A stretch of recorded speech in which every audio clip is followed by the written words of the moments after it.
ہیں علامہ اقبال، جنہیں حکیم الامت کہا جاتا ہے. حکیم الامت وہ ہوتا ہے جو امت کے مرض کی تشخیص بھی کرے پھر اس کی تدبیر بھی کرے. تو انہوں نے اس مرض، اس امت کے امراض کی تشخیص بھی کی اور اس کا علاج بھی بتایا. وہ اپنے ایک مکتوب میں لکھتے ہیں کہ نئی نسل کے سینے میں حضور کا پیار منتقل کرنے کے لیے آپ کو 3 کام کرنے ہوں گے. مختصر وقت میں یہ 3 باتیں آپ کے سامنے رکھنی ہے. اگر وقت 2 لمحے بچ گیا تو ایک بات اپنی جانب سے اور میری گفتگو اختتام کو پہنچ جائے گی. اور یہ چیزیں ہم صبح سے ہی اس کو اپنے عمل میں لا کر کے اپنی نسل کی تربیت کرنے میں لگ سکتے ہیں. تو اقبال کہتے ہیں کہ نئی نسل کے سینے میں حضور کا پیار منتقل کرنے کے لیے 3 کام کرنے ہوں گے. سب سے پہلا کام، ان کو کثرت کے ساتھ حضور پہ درود پڑھنا سکھاؤ. کیونکہ اس کا لازمی نتیجہ یہ ہے کہ حضور کے درود کے نتیجے میں دلوں میں حضور کا پیار پیدا ہوگا. درود طبیعتوں کو نکھارتا ہے. اور ایک بات بتاؤں، درود شریف طبیعتوں میں تقدس پیدا کرتا ہے. اگر کسی کو یہ خوف ہو کہ میری اولاد غلط ہاتھوں میں چلی نہ جائے اور ان کی عصمت کا جوہر کہیں برباد نہ ہو جائے، کہیں ان کی نظر کا تقدس نہ لٹ جائے، تو وہ اپنی اولاد کو کثرت سے حضور پہ درود پڑھنے کی ترغیب دے. اولاد کو پاک دامنی نصیب رہے گی.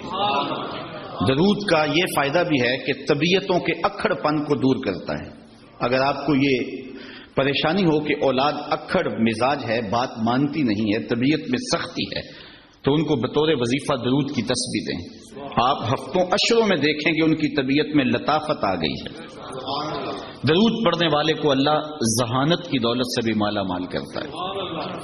درود پڑھنے کا سب سے بڑا فائدہ یہ ہے کہ رسول کریم نے ارشاد فرمایا، قیامت کے دن میرے سب سے نیڑے وہ ہوگا جو کثرت کے ساتھ میرے اوپر درود پڑھنے والا ہوگا. ایک اور بات بھی عرض کرنا چاہتا ہوں. آج 72-73 فرقے ایک بندے کو کھینچ رہے ہیں اور ہر بندے کے لبوں پر قرآن و حدیث کی بولی ہے. عام آدمی پریشان ہو جاتا ہے کہ جاؤں تو کدھر جاؤں. ہر بندہ تحقیق کرنے بیٹھ جائے اور ان 72-73 فرقوں میں سچائی پہ کون ہے اس کو تلاش کرنے لگ جائے تو وہ باقی امور زندگی کیسے بجا لائے گا. تو کیا سادہ سا نسخہ ہے کہ ہم حق کو پہچانیں. 72-73 آدمی ایک بندے کو کھینچ رہے ہوں تو اس کا تو دماغ خراب ہو جاتا ہے. کبھی آپ نے دیکھا ہو لاری اڈے پہ جو کنڈکٹر حال کرتے ہیں پاکستان میں سواری کا، ایک سامان اچک کے لے گیا، دوسرے نے بچے کو پکڑا اور اپنی جانب کھینچ رہا ہے، تیسرا بڑھیا کو بازو سے پکڑ کے اپنی بس میں لے جا رہا ہے.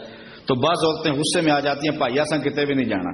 حالانکہ کہیں تو جانا ہوتا ہے نا، لیکن وہ اس قدر کو ادھر کھینچ رہا ہے، کوئی بچہ ادھر لے گئے ہیں، سامان ادھر جا رہا ہے. تو 70-72 لوگ ایک بندے کو کھینچ رہے ہیں، وہ جائے تو کدھر جائے. یہ بات امام زین العابدین سے اس زمانے میں کسی نے پوچھی، حضرت جب اتنے فرق و ترک ہو جائیں گے تو میرے لیے کیا پہچان ہے حق کی. تو امام زین العابدین نے فرمایا جو اہل السنہ ہوں گے وہی اہل حق ہوں گے. تو سائل بڑا سیانہ تھا، دور اندیش بھی تھا. اس نے کہا کہ بہت سارے لوگ اسی ٹائٹل کے ساتھ موجود ہوں تو اس میں پھر اصلی سنی کی پہچان کیا ہوگی. تو سنو امام زین العابدین نے کیا فرمایا.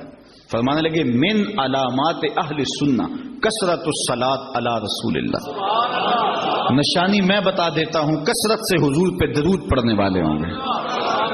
اب کوئی خیر سے ہمیں درودیہ ہونے کا تانا دے، ہمارے لیے یہ تمغہ امتیاز ہے. میں کہتا ہوں ہم بارودیے نہیں، ہم درودیے ہیں. یہ ہمارے لیے اعزاز ہے، یہ ہمارے لیے افتخار ہے کہ ہم حضور پہ درود پڑھنے والے ہیں.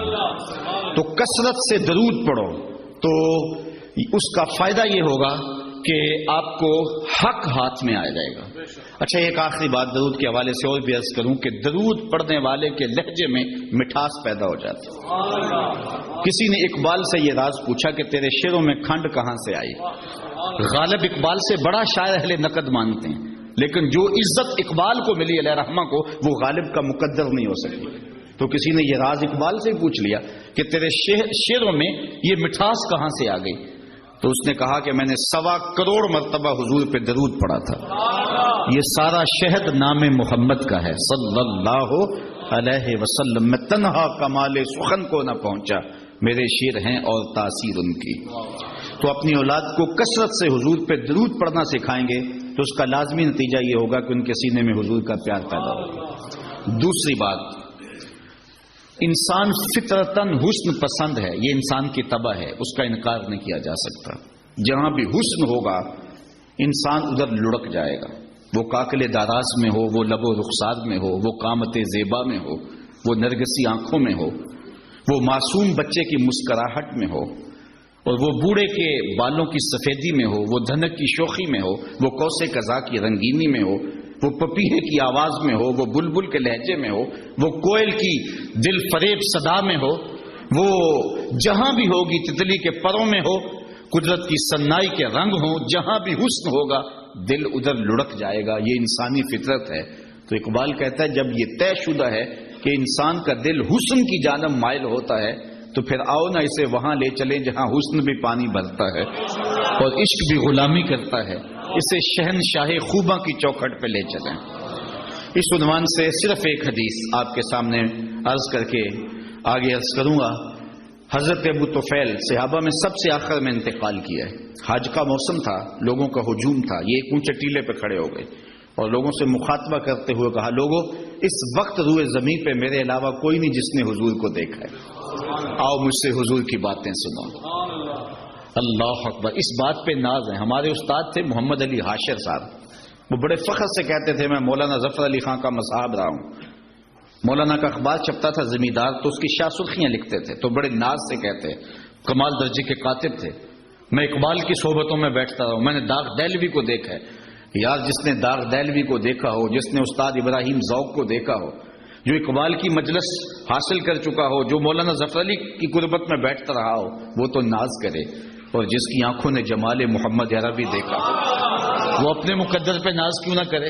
تو حضرت ابو طفیل نے کہا، لوگوں اس وقت روئے زمین پہ میرے علاوہ کوئی نہیں جس نے حضور کو دیکھا ہو، آؤ مجھ سے حضور کی باتیں سنو۔ لوگ جمع ہو گئے اور کہا، صف لنا رسول اللہ صلی اللہ علیہ وسلم، ہمیں حضور کا حلیہ بیان کرو، ہمیں بتاؤ حضور کیسے تھے۔ تو حضرت ابو طفیل نے 3 لفظوں میں حضور کا حلیہ بیان کیا۔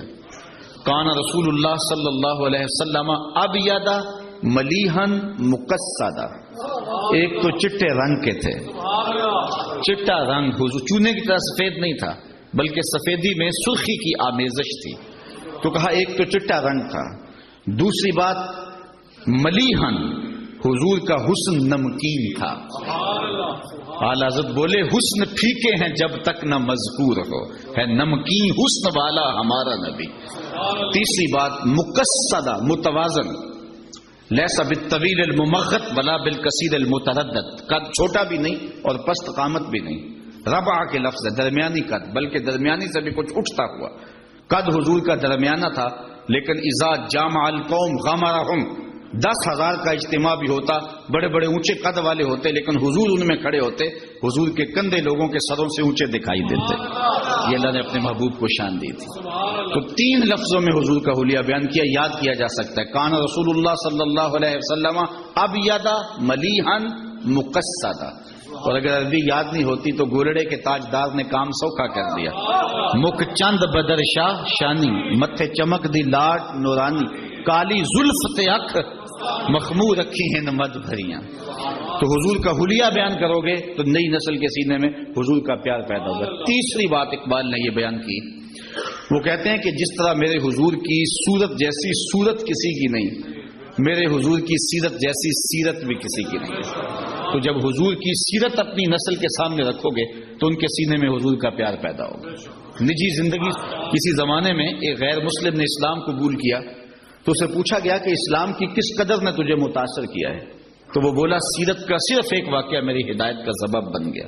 کیا واقعہ؟ کہا مجلس حضور کی لگی تھی، ہجوم عاشقاں تھا، تو ایک شخص نے عرض کی، حضور میرا بیٹا کئی دنوں سے گم ہے، مل نہیں رہا، آپ دعا کیجئے میرا بیٹا مل جائے۔ قبل اس سے کہ حضور کے ہاتھ اٹھتے، مجلس میں موجود ایک شخص کھڑا ہو گیا، حضور میں اس کے بیٹے کو جانتا ہوں اور ابھی ابھی فلاں باغ کے قریب سے گزر کے آیا ہوں، وہاں بچوں کے ساتھ میں نے اس کے بیٹے کو کھیلتے ہوئے دیکھا ہے۔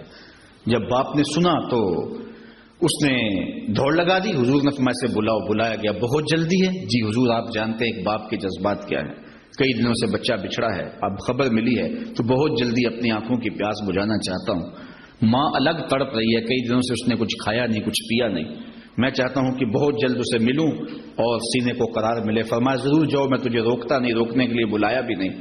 لیکن میری ایک بات سنتے جانا کہ جب تم باغ کے کنارے جاؤ اور بچوں کے ساتھ اپنے بچے کو کھیلتا ہوا دیکھ لو تو اسے بیٹا بیٹا کہہ کے آوازیں نہ دینے لگ جانا، اس کا جو نام رکھا ہے اس نام سے پکارنا۔ عرض کی حضور میرا بیٹا ہے، اگر بیٹا کہہ کے پکاروں تو اس میں حرج بھی کیا ہے؟ فرمایا تم کئی دنوں سے بچھڑے ہو، تمہارے لہجے میں بلا کا رس ہوگا، اور تم نہیں جانتے، ہو سکتا ہے کھیلنے والوں میں کوئی یتیم بھی کھیل رہا ہو، اور جب تم اپنے بیٹے کو بیٹا کہہ کے پکارو گے تو یتیم کا دل چھریاں اس پہ چلے گی، آج میرا باپ ہوتا تو مجھے بھی بیٹا کہہ کے پکارتا۔ کہا یہ شوق گھر جا کے پورا کر لے۔